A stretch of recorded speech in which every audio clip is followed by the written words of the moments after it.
Hello and welcome to Visual Debates. Our guest today is Isra al-Modallal. Isra is one of the well-known journalists in the Middle East. She covered 3 wars on Gaza before. Isra started her career as a journalist at a very young age. By the age of 23, she became the spokesperson of the Palestinian Authority in Gaza. That's the government formed by Hamas between 2013 and 2014. After that, Isra went back to journalism and she became a presenter for the UN World Channel. After that, Isra joined TRT Network, Turkish radio and television network, first for TRT Arabi, directed to Arabic-speaking audience, and now for TRT World, the one directed to international audience. Isra, thank you very much for being here with us. We have a lot of questions for you. Thank you, Hussam. Thank you for having me. No worries. Okay, let's get straight to the point and the most beefy question. Yeah. Why did you join the government formed by Hamas, and why did you leave? Okay, a very good question to start. Actually, I did not in that time cared about who controls the government, who does it belong to, because in the end, all of the Palestinian movements and groups are part of the society. But when we're talking about the government means we are talking and speaking to the whole world. And this is what I wanted. I wanted to send a Palestinian narrative, and this narrative, it must be written and published in the whole world, especially in the Western Union, which is totally ignored. Not just ignored, it's unrecognizable. So I know as a journalist, as a refugee Palestinian, that the Palestinian narrative is the only and the one truth. And it must be there. It must be seen and known. So it was a big responsibility for me as a person who cares about the humanitarian issue, to send a message of the Palestinian people and refugees who belong to life, to the earth, to the culture and the right of return. We have a lot to say about us as a people, you know, who lived decades and decades under occupation. And in the same time, we have identity, history, culture. We are very educated people. And these people deserve to speak up to the world, and the world must hear us and know us. So when I took the chance, it was a great opportunity and a huge challenge for me, because of course, to be in front of the world, spokesperson for Hamas government, and every single time I am on air, I correct the definition and I say it's the government which is for all people. We have Christian, Muslim, we have religious, not religious people, we have all different kind of people who want one thing: as a human being, I must be recognized. And this was my duty toward my people and my issue, to speak up and to say the truth about what's happening. And for me, it was a very important also that to understand the language of the world and to bring so many agencies, Western journalists from the broadcast of the Western media to enter Gaza. When they enter Gaza, they understand the situation, they talk to people, they see the life, how it goes, because it's really different image from what you know, from the propaganda, which is controlled by the Zionist lobby in America and in all of the Europe, okay, to the truth. What is the truth? That we are not terrorists, we are refugees, we have the right of return, okay, and we have dreams. We love, we sing, we dance, we love living, all right, we love life. And we have a beautiful city which is Gaza, which is destroyed now by the genocide of the Israeli occupation. And we have a beautiful people. So when you come onto ground and you see the universities, the school of people, you know, you really get surprised. And you say, this is Gaza. It's totally different than the image that I used to see. So all of that and the responsibility, of course, because also I'm a refugee, I always had this passion and power to talk to people outside and to tell them the truth. And they want to understand what's the truth about the conflict. What is the Israeli-Palestinian conflict? Who's the land for? All right. So all of these questions, it was very important to answer on it. And at the same time, to speak about the beautiful, good and nice side of the Palestinian, because the world used to see images of damaging wars, conflicts, poverty, but this is not also true, because we did not cause this to ourselves. We did not choose this. So as people who are calling for the right of return, we have a lot to say. It was a great opportunity, of course, challenges, lots of challenges, but I also were very excited to talk to the foreigners and the foreign affairs abroad, and to meet thousands of journalists around the world who came to Gaza to meet me, actually, and to speak up about so many important topics and issues. And then I quit because, let's say that I was so disappointed from the continuing of dividing between the Palestinian Unity government between West Bank and Gaza, because of the conflict inside of the Palestinian political issues with the Palestinian Authority and Hamas, because both have different sides and roles according to their beliefs. The Palestinian Authority wanted to continue the negotiation with the Israeli occupation, and Hamas wanted to control the government, you know, and in the same time they wanted to save their right of resistance. And it was two different ways, actually, puts me in a let's say in a hard decision, because of course we have to know that people under occupation must have the right of defense and resistance. In the same time, you can choose the way of resistance. You can choose the way you want to talk. You want to, you know, defend yourself. It was hard inside of Gaza to do all of that. It was complicated, actually. So I quit and I finished these experiences that I went through with both sides, Ramallah and Gaza, because after being a spokesperson with the Palestinian government in Gaza, I also I worked as a head of the foreign affairs in the Ministry of Information in the Unity government, which is both West Bank and Gaza in the Palestinian Unity. But then this agreement failed, unfortunately, so we went to the zero. So I believe that our unity is important to defend and to work hard against the occupation until we get our freedom. Without you being united and being strong enough to speak up, to work hard for the Palestinian narrative, we won't get this freedom. So we have to fix our home inside, and then we can also work hard against the other very hard situation and conditions we are living in Gaza and the West Bank, unfortunately. So I took another road until I also had this chance to join the United Nations in Gaza, working as the main presenter for the UN channel, and work hard for the refugees in 5 areas: West Bank, Jordan, Syria, Lebanon, and Gaza.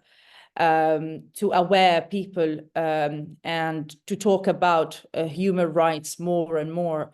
But being also in the NGOs and being under United Nations flag, it was always taking me to specific language that I cannot go out of it, you know, and this language is not truth. This language is making all sides happy, no being angry. And what we face under occupation, something horrible, something you can never imagine.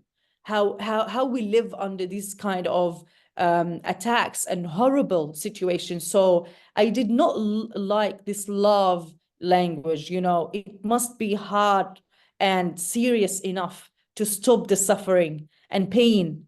We are even, you know, protected even under the United Nations name. So what is the meaning of being with any kind of organization which is named by the humanity and the rights of humanity? You see it everywhere except in Palestine, as we are not a human. So it was also a sad thing for me. So I decided to leave Gaza and to go outside, not for like searching for my dream, because I had it already in Gaza, being a journalist, starting her age from 18 years old as a correspondent with Press TV, and then Al Kitab channel, which is a local Palestinian channel, but it was very famous that time as a presenter and producer, both in English and Arabic. I used to present my shows, and then the government and then the UN. So I did everything with so many like different places.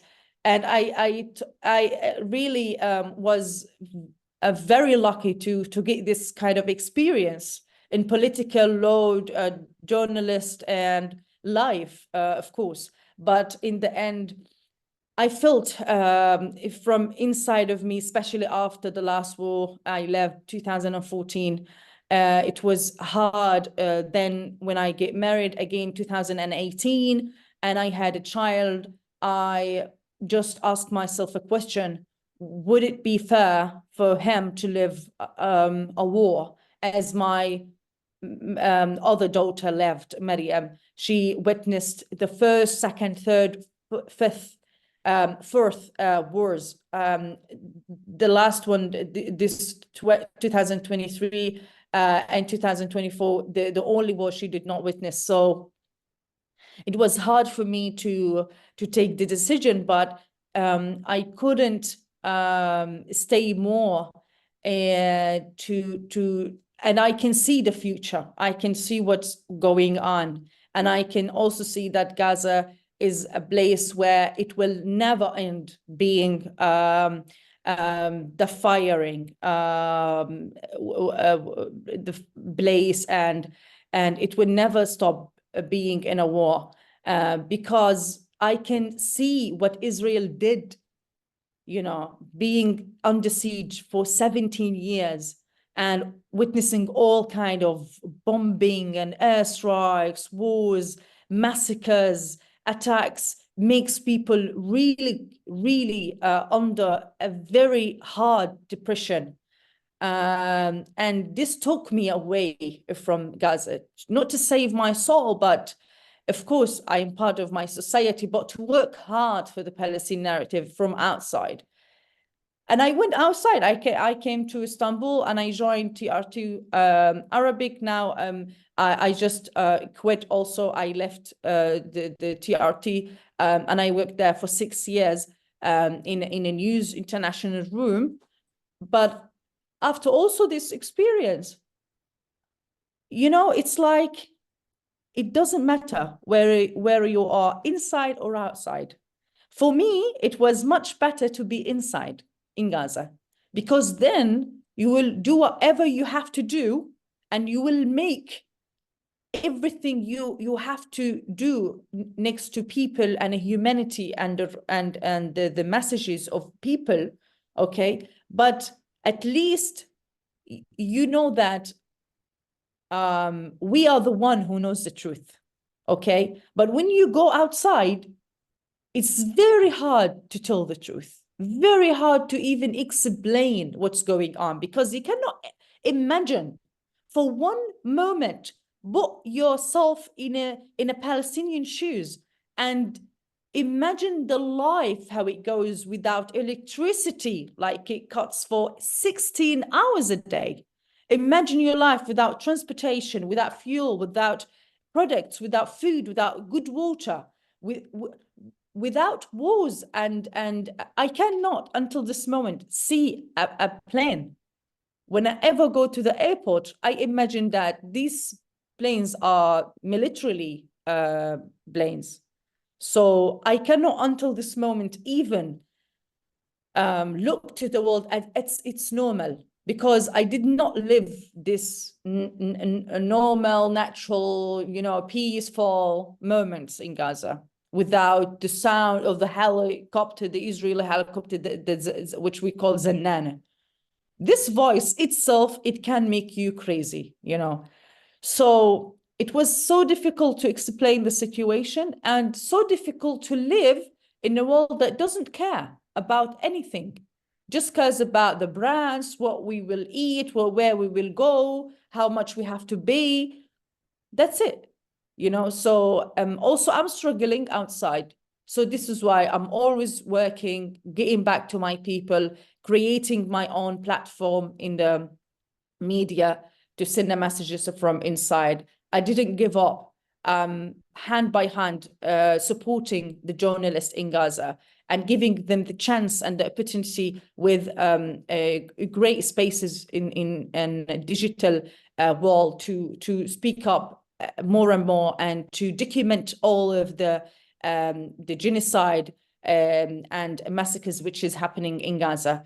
So I believe that one day we will get our freedom back and our rights, but we have to continue, never give up, and believe in what we do, because I believed my grandma when she told me about the Nakba 1948, about what happened to her when she was 14 years old and were kicked out, forced displacement from the country, from the areas they were living. She came from Isdud, which is now they call it Ajdud, in 1948. Same way.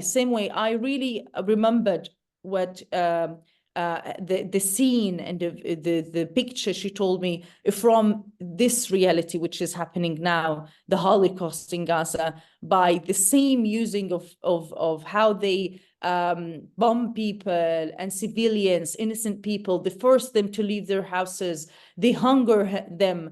They push them to unsafe areas, and then they told them these are safe areas, and then they bomb them again. It was the same thing. What happening now, it happened for 1948. So I won't ever, never see myself out of my issue or away because of threats or not being comfortable in any of like my job, careers, places. At least I can, from here, from my laptop, from my own skills, do a lot and make a lot by a lot of a wide network that I have. And also I'm lucky to work in the field 16 years. So can you imagine how much people and networking I now know? And this circle is getting also bigger and bigger until we see now a huge movement happening in Colombia and so many other universities in the United States, and Europe. That's because the sound reached them and the truth reached them. This truth, they were working decades and decades to hide it and to block it from people's eyes. So yes, I believe that we must keep on working hard through all platforms we have, all tools we have. And that's it. Oh, it's a very long journey. Best of luck. Again, so you were working for the government, and so you have been involved with politics and you know much. Now, 2024, There has been no elections since the one in 2006, the one that Hamas won. If there is an elections going to happen this year, who do you think will win? Do you think Hamas will win again?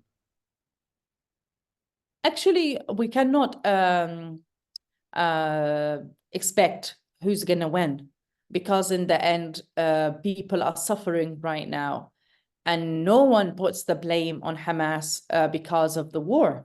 It's not about who started. It's about who are killing us now, who are doing all of these massacres and ethnic cleansing, which is the Israeli. So people knows who to blame and who to hold the responsibility.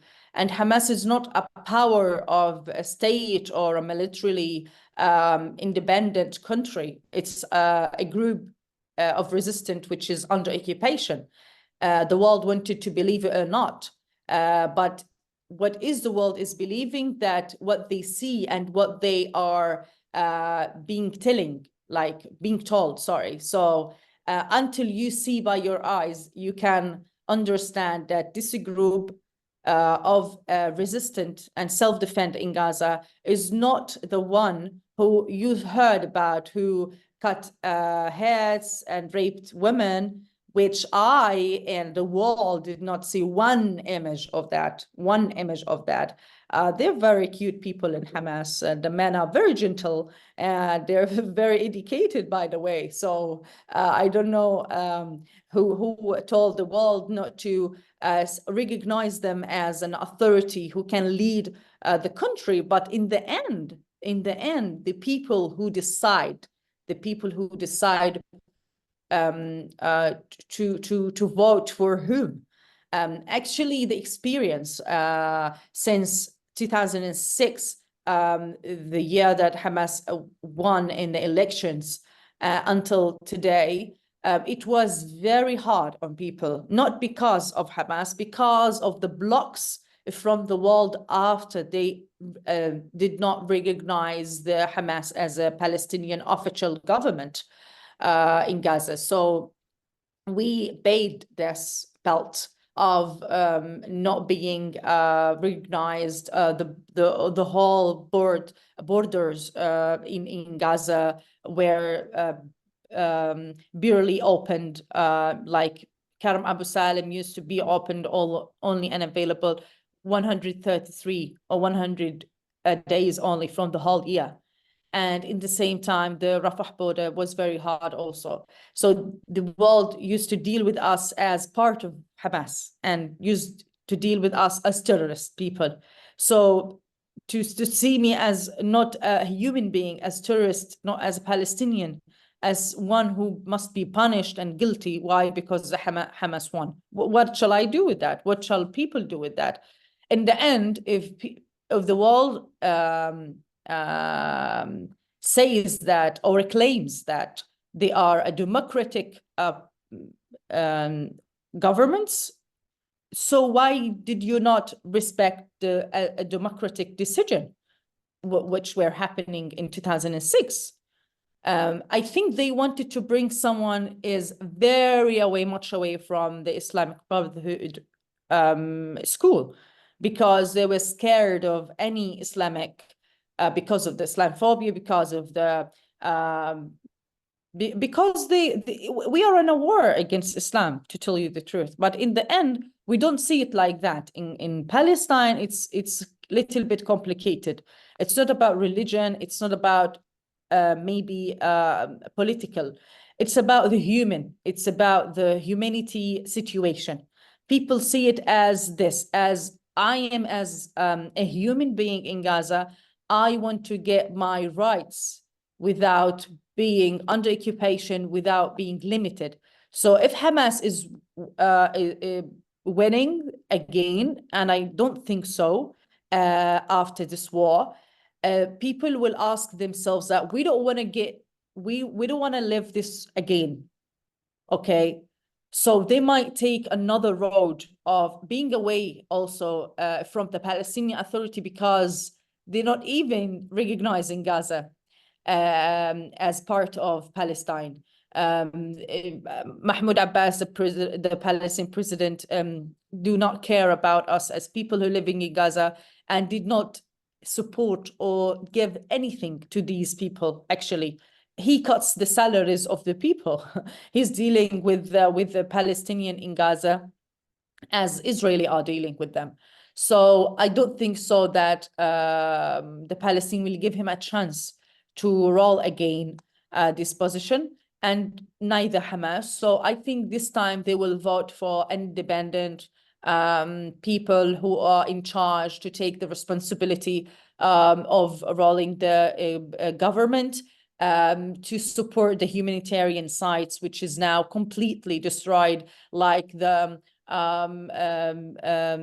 structures, the schools, the education, the health care treatment, and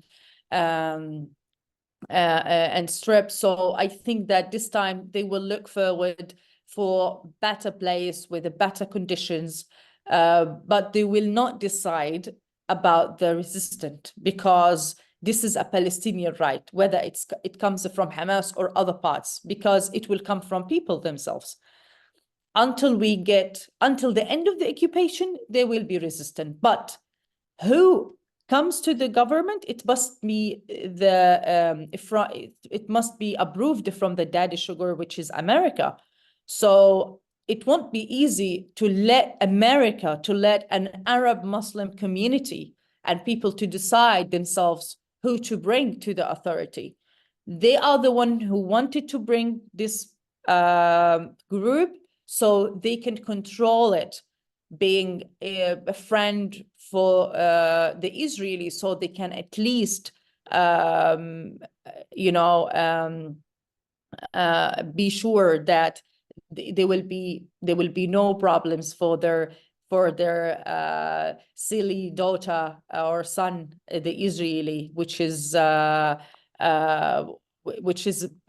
boiled son, and this is what they will care about. They won't care about our future, our children, our rights. They will care about someone who are afraid of Israeli, who are in silent, who practice violence against people who wants to speak up for being free and live as they're living, the Americans and people around the world. So they don't want this a chance to but I'll tell you something, when it comes to Palestinian, it's hard for Americans to decide, because it was very hard for them to understand what does it mean when a Palestinian woman who lost her children and her home were destroyed completely, and in less than 30 seconds in front of the camera, she says, we will be here, we'll stay here, with this strength and courage, speeches that she believes in, and saying, we'll stay here, we'll never give up. How could you understand this mentality? Where did it come from? How?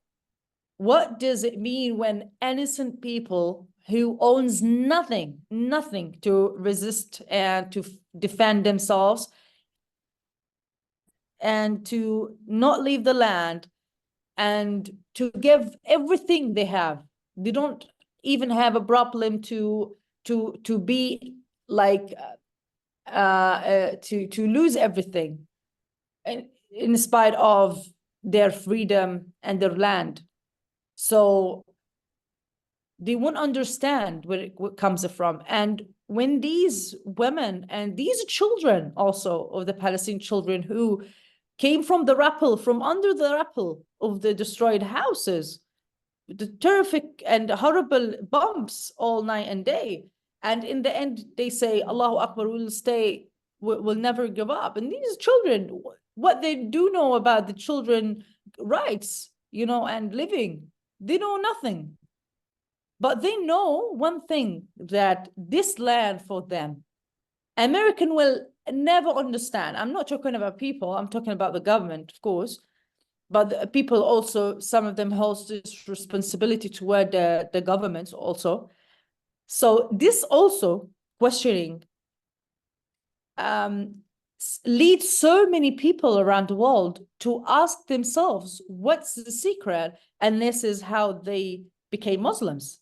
And this is also how they became surprised and shocked by the strength of people. But like in the same side, in the same time, the other part, handmade rocket from the Palestinian side, handmade rocket. Okay, it does a hole in a building, a hole, just that. Cause people, the Israeli people, to run away and to book a flight and ticket to go to the real countries, real places where they came to occupy us from. This is the differences. So you answer the question of 75 years where people don't have an idea about the reality and the truth about the conflict. You answered them after they saw the differences between Palestinian and Israeli. So the same thing, people will vote themselves to the right partners, the people they believe that they will also never give up of the right of resistance, and at the same time work hard for a better future, a better conditions of a humanity situation. Okay, so correct me if I understood this wrong. You're saying that you don't think people are going to choose Hamas this time, and at the same time, the authority in Ramallah can no longer represent people because it's already the biggest ally to Israel and the United States now. So you are saying the right choice for people now is independent personnel to form the government. Do you think now, given the political environment, there are people who are capable of leading this environment and later represent Palestinians internationally? Of course, like me, for example, I can present and represent our people with the whole of, but I won't be a friend of any parts of the American and Israeli. Despite all of that, once Haaretz, the Israeli newspaper, wrote the friendly face of Hamas. They were talking about me, and I'm not Hamas, by the way. I have no relations with them, and I'm not any of other Palestinian political group. I'm a Palestinian refugee. That's it. So yes, there's so many people who have a great experience with all these years of being under attacks and wars in Gaza, and they were surviving and providing people all the services and they really did prove that they can themselves, without any other agencies from United Nation or even the European unity or the Americans, to watch them and to be under their rules, that they can control and lead the government. And these people must be also open to negotiations and diplomatic relations with others, because you need to be also funded by all of these parties to rebuild Gaza. So this is what we care about now: to stop the war, calling for ceasefire until the end, and then rebuilding Gaza, opening allowing people to move and easily, and also providing Gaza with all of the needs and products for help, aids for health treatment and all of that, because now speaking about Gaza is also very hard. It's a place where like 360 kilometers totally ripped out, totally. You cannot imagine the picture from outside until you see in the ground how terrific Israel were using a horrible weapons, which is illegal and immoral. And it's not even used before in any other wars, so it's like giving them approval and a green light of using all of these weapons against civilians in a very tiny, small area, which is one of the biggest population in the world, especially we're talking about 8 camps in Gaza Strip, and 70% of the people in Gaza are from the refugees where came from their grandfathers and parents came from the 1948 Nakba. So it's very hard actually to imagine the destroying that Israeli cause and the hunger strike now in Gaza, the hunger policy that they are also practicing on people by not allowing food to enter. And also it's like ethnic cleansing, what really happened in Gaza. And we can see from all of the even narratives and press releases that Israeli people went and spoke up without any control and even being punished. This is a very resist speeches and hate speeches that they really recognize and commit that we did this and we want to rape them, we want to kill all the Palestinian women, children, and no one said that about anything. And this is the truth. This is what they're really doing inside of the Gaza Strip. So it must be, first of all, recognizing to all these crimes that America, until this moment, did not even recognize, and they are. I don't know. I don't know actually where to start when we talk about Gaza a future. And even when you ask me a question about a government now what the only thing I see that we have to end the occupation. We have to call for ceasefire. This is the one thing I see. It's not easy for me, Hussam, when I talk about future, and my father, which is a professor in political science and more than 40 years of teaching and supervising, searching one of the biggest universities in the world. And now he is living in camp. It's very hard for me to believe that my people, who are people I know, at least doctors and engineers and professors, journalists, all of them in very horrible situations they're living in. I cannot see a future.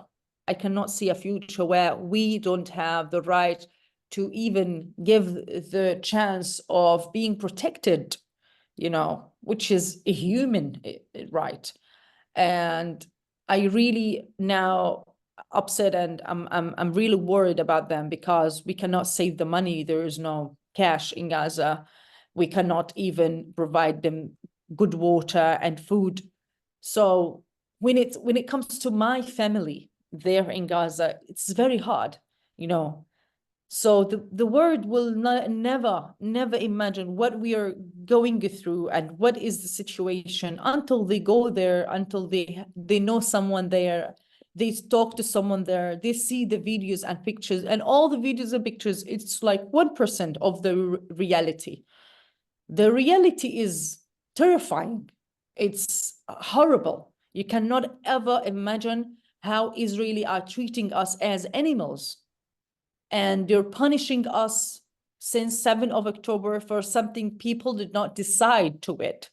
But also it can't be a reaction of what happened. This is not a self-defense. This will never be an Israeli self-defense. This is a Holocaust, what's happening. It's a genocide. So I think there will be no future until this occupation will end.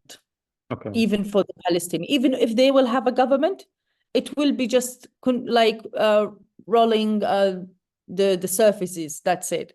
We will never have a stable, unity, normal government as other countries. We are not, Gaza Strip is not a state. It's not a country. Okay, we are part of Palestine, which is all under occupation. That's it. Okay. So you talked about the future and how challenging it's going to be, but at least a bit further away future we are talking about. There are usually two proposed solutions, the two-state solution and the one-state solution. What do you think about each of them, and what do you think is the future you would see for this region? Well, actually, you cannot even um, uh, live with an occupation, even if you have another state. Which state we are talking about? We are talking about state with Al-Quds as a capital.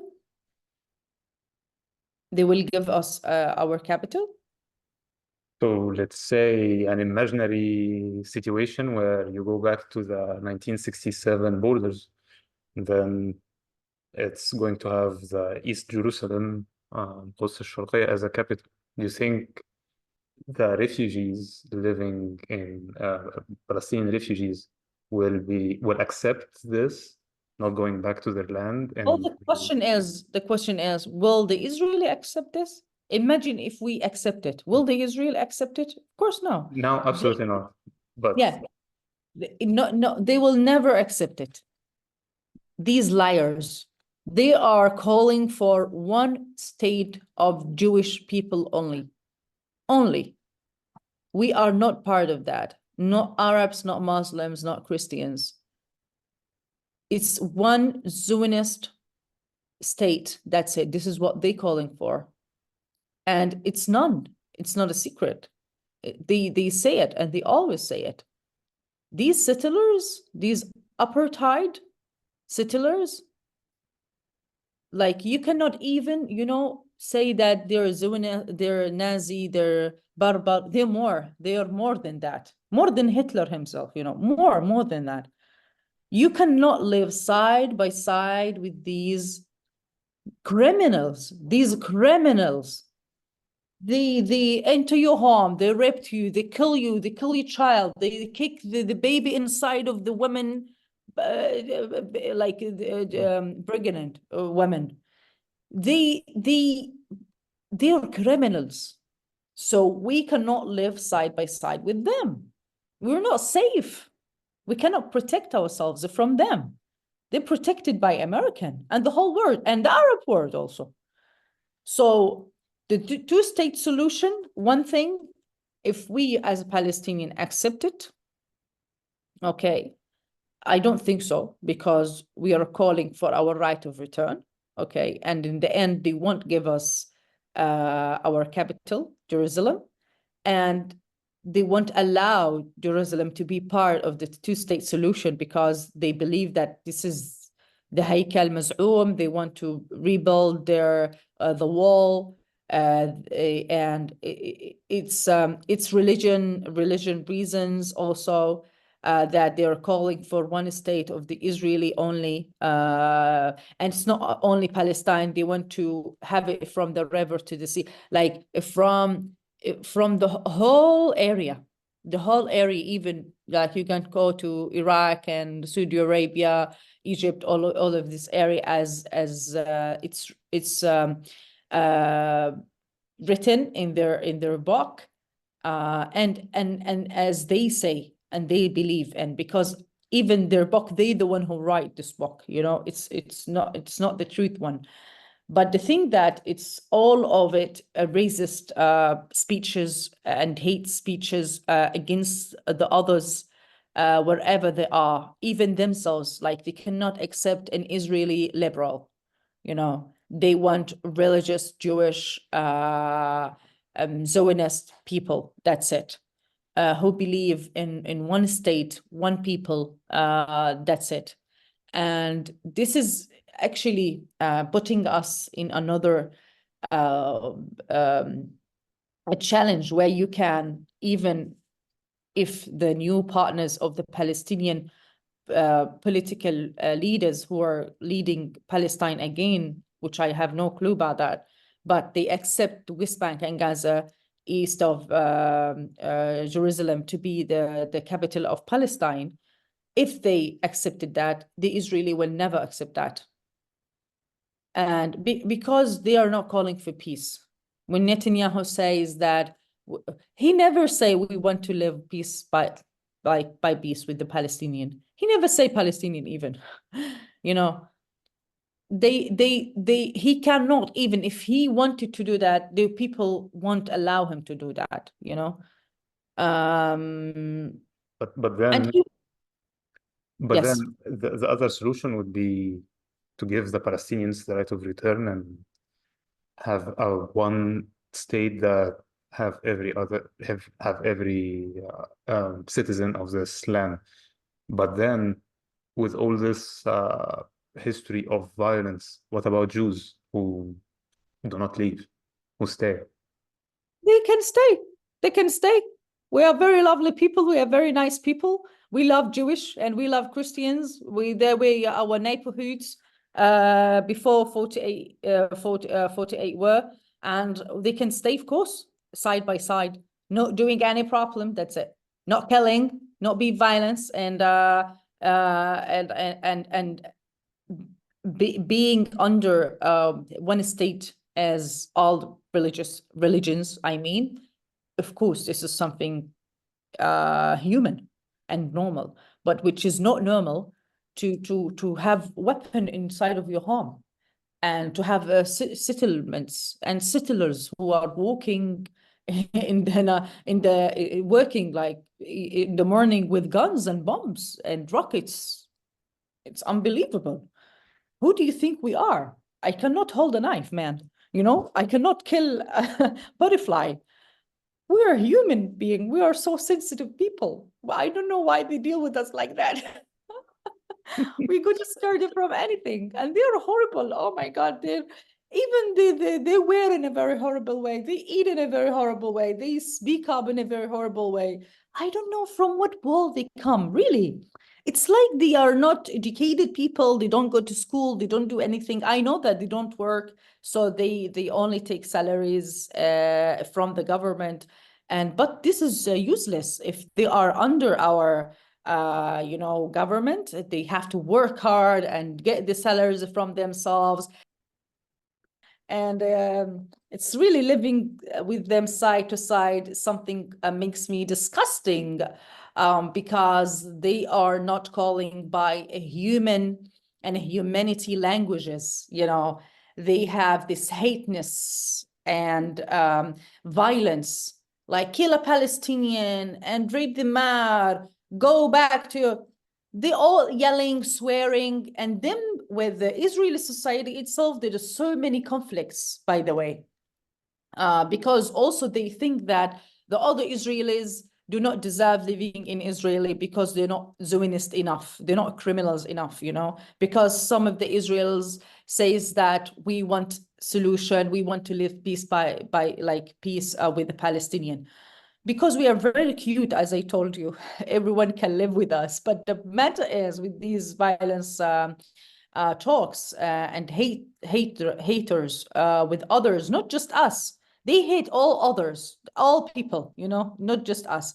So it's a matter where we think about the future, where we will have no future with these criminals. Of course not. I cannot feel safe. I cannot walk in the street. I cannot go to a hospital. I cannot leave my child even playing. They burn the children in the West Bank, these settlers. They burn them. How can you do that? If I saw an Israeli boy, like a kid, of course I'll hug him. I'll talk to him. I'll adopt him. I'll play with him. He's a child. What will he do with all of this? But they don't think like that. they're very dangerous people. Like, we cannot, of course, give them our land and live with them. And the thing is now that there is one of the biggest even prisoners in Israel, which is really punishing people in a very horrible way, the Palestinian civilians and citizens after 7th of October. It's like around 16,000 person there. There's children inside and pregnant women inside. And just 2 days ago, the settlers went to Karam Abu Salim border and they burned and they throw all the aids that the humanity aids that must enter Gaza to survive people from hunger and miserable situation in Gaza. So, and they are calling for more of violence every single time and killing, living even with people who are calling for more blood. Something really make me sad of what this word really, this word needs to be changed until we have no one's Zionist inside of it. But it seems that there's also Zionist people in another dresses and languages, not just them, calling for peace, pretending to be human, but they have nothing to do with the humanity. Until you belong and you support with the solidarity with the Palestinian, then you can be human, until you understand the right of humanity. It's not that I am not that I want them to live in war or something. It's not just, I don't mean that I can really, I don't accept even other nations and people to live with wars. When Russian launched the war against Ukraine, we were the first people who supported Ukrainian people against the crimes and war, because we understand what war means, you know. But do not believe when someone tells you there is a war in Israel. In Tel Aviv, there's bikinis, so many bikinis in the beaches, and they're having fun and drinking alcohol and they're doing great. And it's like far away, some kilometers from Gaza, which is full of bombs and airstrikes in the sky. You cannot see a normal even color with blue and white in the sky. And 95 or 100 even of water pollution now.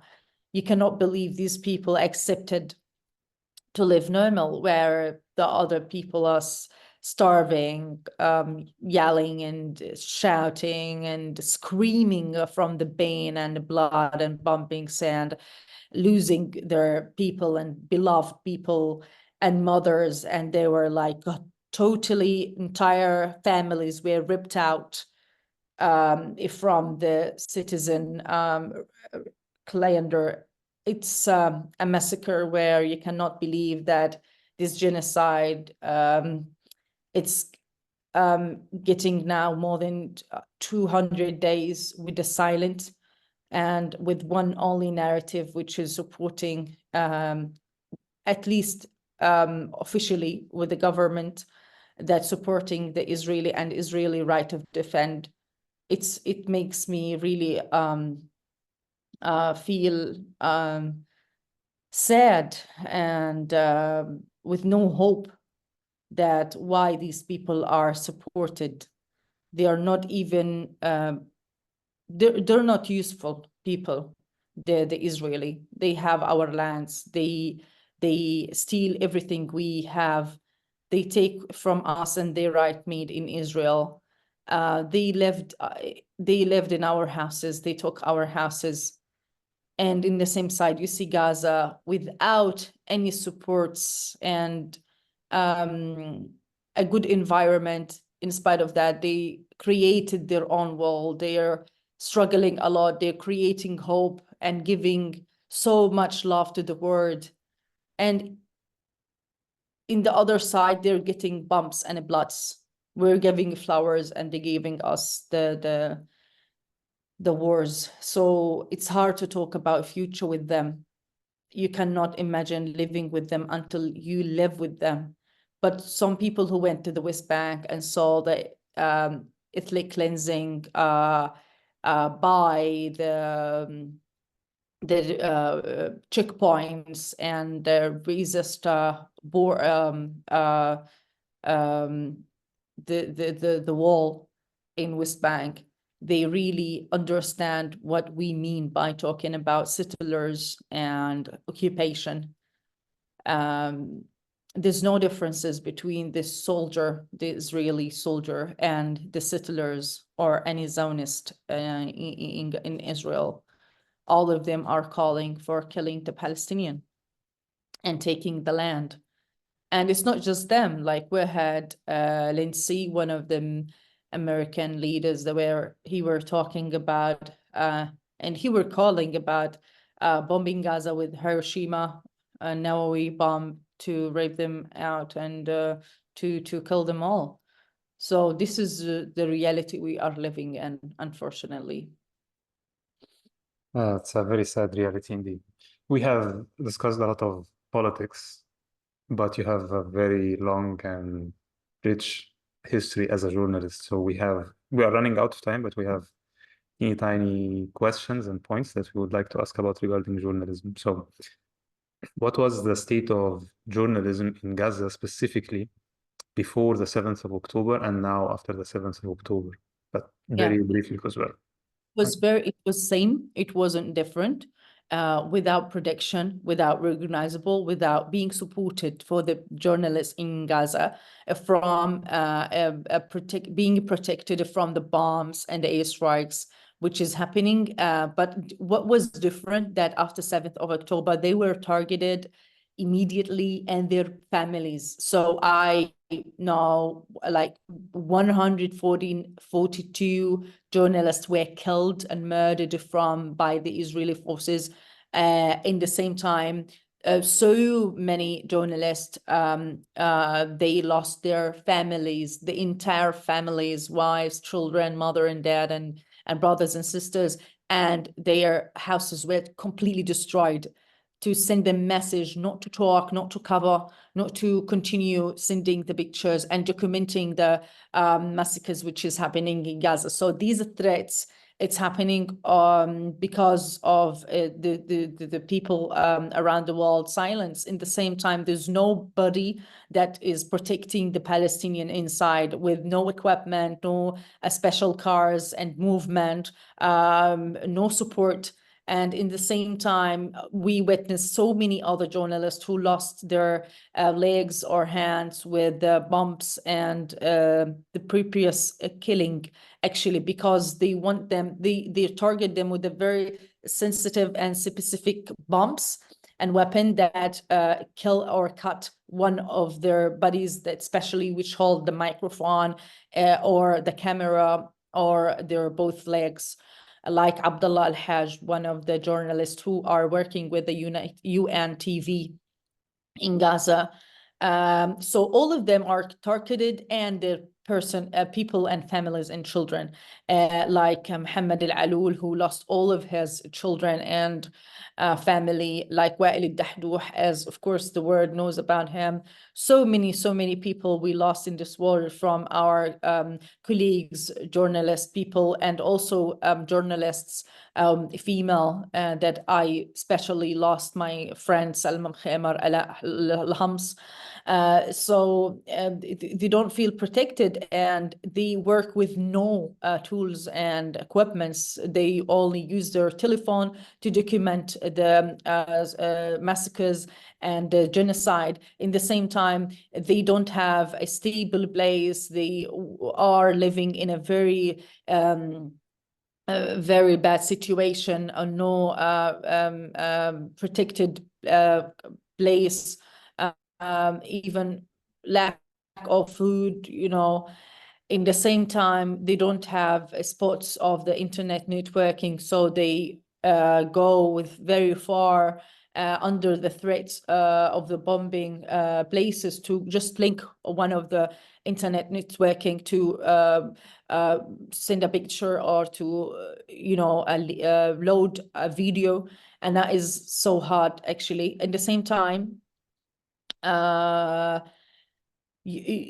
is no respect to these people who are heroes actually in the field, that they decided to stand with their own people and to send the real picture without a filter, without montage, without even saying their own opinion. They were making interviews with people who were displaced from place to another, and who were targeted from the Israeli occupation forces and armies, especially who entered the places and who took so many prisoners. So it was a terrific, actually, also witnesses that we have to document. So these journalists did not give up and did not stop with a very tiny and limit tools, and this is where you can put yourself in a dangerous place, but you have to know that this is a duty, especially that the world left you alone. No one is supporting you. No one is recognized. This is why we went to the social media, like Mu'taz Azaiza, like Hind al-Khudari, like Ali Jadallah, Bilal Khaled, these journalists and so many others use their pages because they know that the channels, agencies, newspaper are cutting and limited Palestinian narrative and ignoring the truth, ignoring the massacres and killed bodies and injuries and suffering in Gaza because of a very stupid excuses like, oh, this is a harmful like pictures, maybe this is not the true pictures. Do you imagine that they really are questioning these pictures, whether they are truth or not? Even the number of them, the killed people who were killed in Gaza. So we went to the social media as our only pages, our only platforms and space, so we can send the truth and to the world knows about what's going on. And yes, we succeeded. So you can see the demonstrations which is going all over the world and marches in solidarity with the Palestinian rights and this calling for ceasefire and punishing the criminals which leads this genocide. And why don't we see international cameras and news reporters from inside Gaza?